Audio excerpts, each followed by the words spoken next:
Hi, இன்றைக்கி லஞ்செல்லாம் prepare பண்ணிவிட்டு evening பசங்களுக்கு செர்லாக் பண்ணியிருந்தேன். ஸோ செர்லாக்கோட செர்லாக்கோட ரெசிபி வீடியோ போட்டிருந்தேன். அது எப்படி ப்ரிப்பேர் பண்ணுறதுன்னு போடல. ஸோ ரெண்டு பேருக்கு பண்ணுறதுனால 2 டம்ளர் தண்ணி ஊற்றிட்டு 4 டீஸ்பூன் செர்லாக் பவுடர் போட்டுக்கிறேன். மிக்ஸ் பண்ணிவிட்டு அடுப்பில் வச்சு கொஞ்சமாக சூடானதுக்கப்புறம் ஆஃப் பண்ணிடலாம். கொஞ்சம் கெட்டியாகும், அந்த டைமில் ஆஃப் பண்ணிவிடுங்க. அப்புறமா நம்ம ஆற வச்சு பசங்களுக்கு கொடுக்கலாம். இதில் ஸ்வீட்லாம் எதுவுமே ஆட் பண்ணல நான்.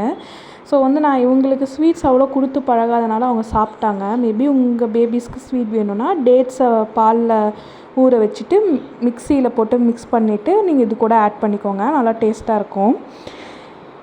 அப்புறமா இன்றைக்கி ஒரு பெரிய ஹெவியான ஒர்க் இருந்தது. ஸோ வீட்டில் நார்மலாக நான் மைக்ரோ கிரீன்ஸ்லாம் போடுவேன். ஸோ நார்மலாக நம்ம வீட்டில் பார்த்திங்கன்னா டிஷ்யூ பேப்பரில் தான் போடுவேன். ஏன்னா நாங்கள் சென்னையில் அப்பார்ட்மெண்ட்டில் இருக்கனால மண்ணெல்லாம் வச்சு அவ்வளோ போட முடியாது. ஸோ இங்கே அம்மா அப்பாவுக்கு டிஷ்யூ பேப்பரில் போடுறதெல்லாம் ஹெவியான ஒர்க்கு. ஸோ அவங்களுக்கு எப்படி பண்ணலான்னு யோசிச்சுட்டு மண்ணில் ப்ரிப்பேர் பண்ணி தரலான்னு சொல்லி அதுக்கான ட்ரே, சீட்ஸு, அப்புறம் வெர்மி கம்போஸ்ட் எல்லாம் ஆர்டர் பண்ணியிருந்தேன். ஸோ அதெல்லாம் ரீச் ஆயிருந்தது. அதெல்லாம் எடுத்து வச்சுட்டு நீட்டாக ப்ராப்பராக சரி நாளைக்கு போடலாம் அப்படின்னு சொல்லி எடுத்து வச்சேன். ஸோ கண்டிப்பாக அதோடய வீடியோ போடுறேன்.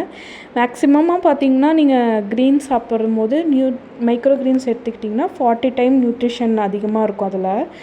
ஏன் நம்ம அதெல்லாம் நார்மலாக சாப்பிட்லன்னு எனக்கு தெரியல. பட் அதை பற்றி படிக்கும்போது தோணுது, ஓகே இதெல்லாம் எல்லாருமே இயற்கையாக எடுத்துருக்கலாம், ஏன் எடுத்துக்கலன்னு சொல்லி. ஃபஸ்ட்டு ப்ரொக்கோலி வரும்போது நம்ம எப்படி வித்தியாசமாக பார்த்தோம், அந்த மாதிரி தான் இப்போல்லாம் நார்மலாக நிறைய பேர் இதெல்லாம் சாப்பிட ஆரம்பிச்சிட்டாங்க.